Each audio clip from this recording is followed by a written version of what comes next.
In this video, we will investigate another estimator of the parameter. Previously, we used the sample average from the contingency table. Well, this is possible because we have a very simple example, but it won't be possible to apply for more complex models that we will see later on. We will actually apply this maximum likelihood estimation. And I just would like to introduce you what is maximum likelihood estimation in the very context of this simple example. The likelihood is defined as the probability that the model that we develop correctly predicts all the observations in the sample.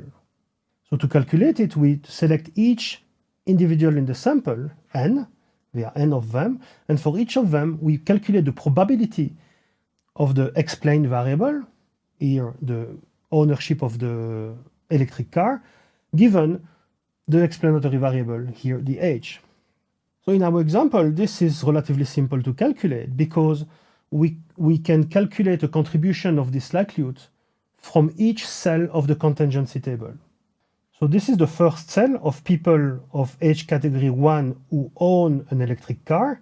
The probability that they do so that they actually own a car is given by pi1 by the model, and there are 65 observations that are associated with this choice. See, in the same age category, there are 835 people who do not own an electric car. So the model predicts 1 minus pi1 for these people, for this outcome. And then we do the same for the other two age category. So there are 55 people who own an electric car in age category 2, 1,045 who don't own an electric car in category 2, and then we have 5 and 495 for category 3. So this is what is called the likelihood function of the sample for this model. Now we can use this function to estimate the true parameters, pi1, pi2, and pi3. And the idea is to take the values of the parameter that maximize this likelihood, so that maximize the probability that the model correctly predicts the sample. Actually, this function has nasty mathematical properties. It's manipulating very small numbers. These are probabilities with exponents. So in practice, it's much easier to deal with the logarithm of the likelihood. It's called the log likelihood. And you can verify then, in this case, the log of this likelihood can be written as the sum of the log of each probability for each individual.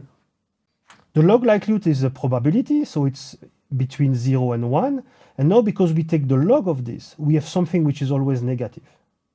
Maximum likelihood estimation has some interesting properties in terms of inference of the parameters. The estimates are consistent. It means that they are asymptotically unbiased. Asymptotically means when the number of observations tends to infinity. And also they are asymptotically efficient. Efficient means that it's not possible to find another estimator with a smaller variance, but at least asymptotically when the number of observations tends to infinity. So let's see what they look like. Interestingly, in this example, you can separate the log likelihood function into 3 parts which are independent. Each part is associated with one age category. So you have here the contribution to the log likelihood associated with the first age category, the second one, and the third one. And each of them is associated with a different parameter. And I have plotted them on this chart where the x-axis corresponds to the parameter value, and the y-axis corresponds to the partial log likelihood, so the contribution of this partial function to the complete log likelihood.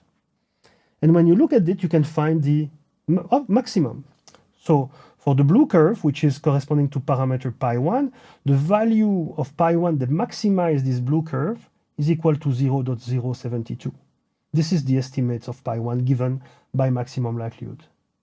For pi2, this is given by 0.050, which is corresponding to this point here.